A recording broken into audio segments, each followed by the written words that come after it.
Right, I think it's time to revisit the Soooperspeed Super Gaming parcel we got from Martin.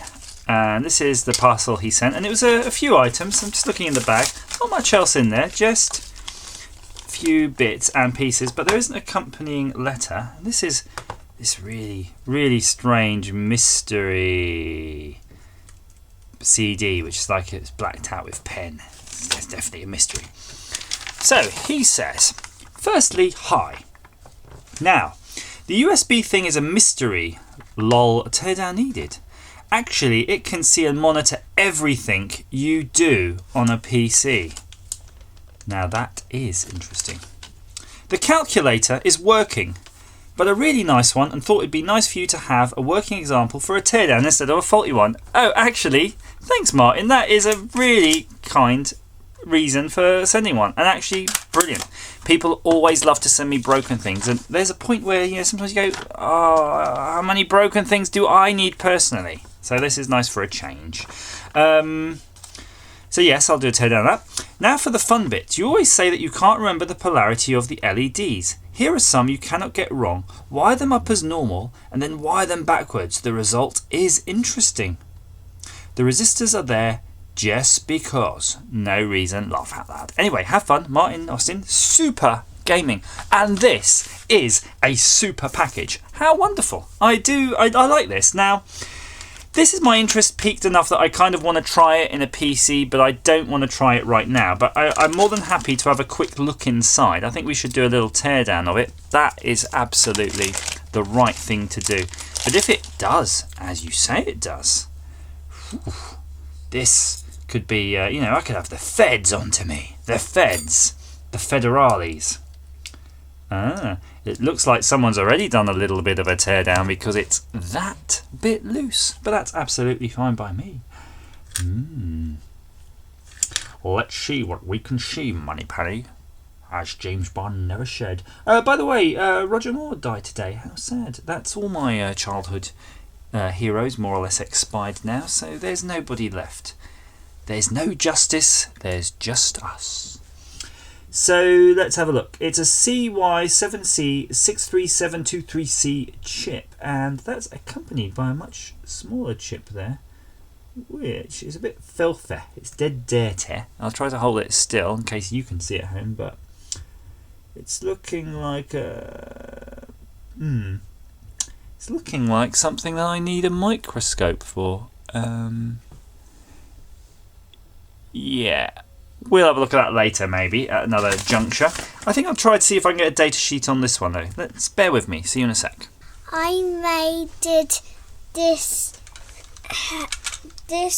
car is tied onto the helicopter, and Mummy made it for me, and it is so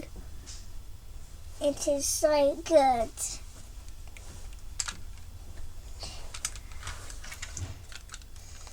It can carry the car because it was going to set on fire.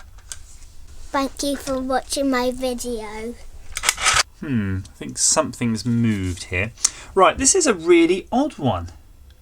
This says it's a USB combination low-speed USB and PS2 peripheral controller, and it's one-time programmable RISC microcontroller.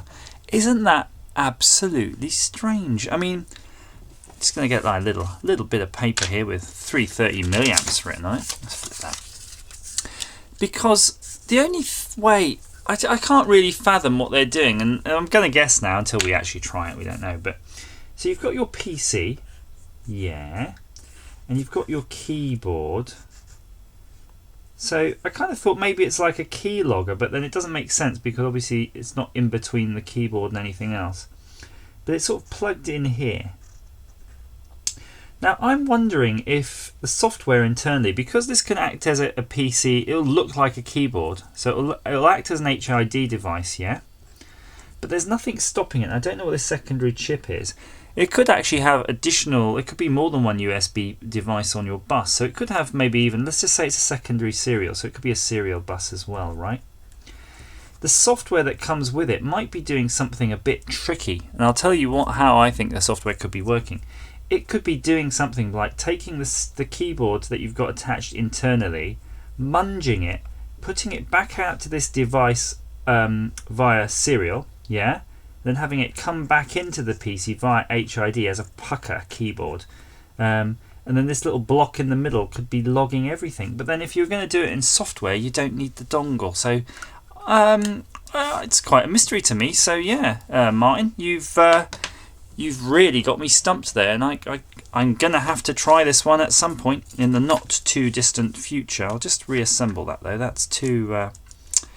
this one needs to go back in a bag so it doesn't get lost, and I'm going to put the CD with it too. And I like this CD because it's really, you've mysterioused it all up with pen. But I can read it. I'm going to cheat a little bit. PC Tracker Lock. It's a PC Tracker Lock. Weird. But you wrote here that can see and monitor everything you do on the PC. I don't know. I suspect that could be more of a software dongle, but that's very interesting. Thank you very much. Onwards and upwards. How about these LEDs then, eh? Are these resistors the right value for these LEDs, Martin? You didn't say that. We'll assume they are. If I can get this bloody thing open. There we go. Let's have a look at your LEDs. So these are the ones which you say will do something interesting, but interestingly enough, they still have the polarity leg, so they have a way around. We're going to get our voltmeter. You know I can't read resistivity, and I'm going to build myself a resistor rig. I'll 3D print something. Yeah, that's good enough. That'll be good enough for our resistors here. We'll probably not our LEDs. We won't blow them out at that range. Now I do have in the past 3D printed rigs, and it makes only a massive amount of sense for me to print a rig for holding resistors. But not only that, I think I'll get an ohmmeter module and wire that all in properly too. Why don't we make ourselves a nice bench set up for that and just be done with it? So there's our LED. We're just going to tack a resistor on it. He says, almost shoving the soldering iron into his face. By the way, if you've ever had a soldering iron related incident, please leave it in the comments down below. I would love to hear you. Stay. Come on, I can't hold it. There you go. So that's our resistor on there.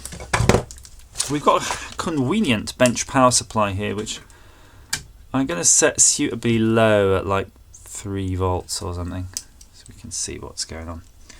So let's get rid of that. So Martin, ready?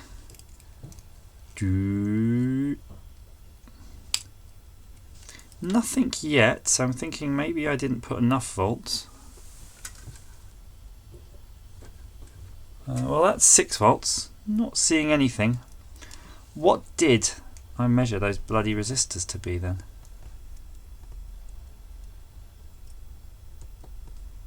Okay, clearly that's no good. I'm just going to put the old voltage down.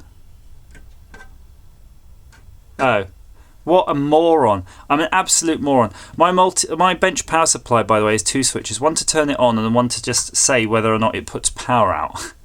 So it wasn't putting any power out. Right, that's on 3.48 volts, and that is a rather lovely blue. I think that's marvellous. Look at that blue. Gorgeous. Gorgeous. Right, we'll turn it round. Let's try a different polarity. Ah, blue one ray, red the other. You just can't go wrong with these, can you? That's really cool. I like that. Let's see if we can get another one going on. Getting in on that action. Why isn't this one lighting up? That's so weird. Why isn't that one going? Definitely going red that way. But why wasn't it going blue? Could someone explain what's going wrong with this LED and why is it not going blue? Let's try one more. Yeah, they like the red way. What? Why? Why isn't it working? That is so weird. Let's try this. I wasn't imagining it was going blue. It was definitely going blue. So now that's blue. Good. That'll go blue. Now it'll go red. Now it'll go blue. I think maybe blue and red use a different amount of current though. I don't know. Something odd. Still, great. I don't want to... I'm sure you're all mesmerised at home with my discussion of blue-red LED fascination, and we'll move on. Martin, that is absolutely amazing, actually. That is the shit. I'm not even sure I'm going to be satisfied anymore with regular LEDs. I'm even just looking over here, and I've got like piles of regular LEDs now, and I don't know. My life now is totally changed by this. That is so useful for all sorts of things. Although actually it's kind of less useful for a microcontroller project. Actually, it's good for a microcontroller project if you can drive the LED directly from the pins, because you can set one to positive 1 ground, 1 brown, you can flash them. But anything else, you're going to need like bloody an H bridge. That's a pain of a chip to have to put in. Right, let's have a look at this Casio FX83 GT. GT means it's got good power. And I'm just going to look in my, I'm a bit gross actually. I've got these various racks for cleaning stuff, and I chuck them in the bin after I've done a bit of label removing or something, and then a few days later I'm normally just fish them back out once they've dried off. I'm too lazy to go to the other side of the back office and reuse them. Look at that, that's got that ink straight off. Brilliant, look at that, Martin. Bet you never thought you'd see that nice and clean. I almost wish I had made a whole fuss of demonstrating at home how to clean these. To be honest, it was just pure fluke. The label remover's so good, it gets rid of most things. Look, there's a bit of gucus on there. Let's see if that gets rid of that on the key. Oh, look at that. It's doing it. It's not digging it, but it's doing it. Bit more. Oh, I've blasted now so much label remover into the bowels of this calculator, I might have just short-circuited. That's not bad. It's cleaned it up a bit. It could do with another dash, another dose, but I can do that in my own time. I know you boys and girls at home are need to get on with stuff. So look, you turn this on. It's got some natural VPAM. I love VPAM. There's so much you can do with it. I don't really know what VPAM is. Oh yeah, I like it. I like it already. Can you do, if anyone owns this calculator, can you do conversions on it? Because I always need to convert from binary to hex and stuff like that. I can see it's got A, B, C, D, E, F, but then, yeah, it's got X, Y, M. So it does imply there is some sort of hex thing. A times 5? No. But yeah, if you've got know how to use this, or can point me in the direction of a VPAM manual, I will be really interested in that. I do like this way of entering, equations and stuff properly. That's how my brain thinks. I always like parentheses, so that is marvellous. That is gorgeous. Thank you very much, Martin. That's a good old calc. I like that. If I can work out how to do binary operations and hexadecimal stuff, then it might even replace my TI as my programming calculator. But let's not go that far just yet. That's a really great haul. Thank you so much. I really appreciate it. Very thoughtful. You've tapped into all the primal urges of the back office and my mind and all the things that intrigue me. That's absolutely wonderful.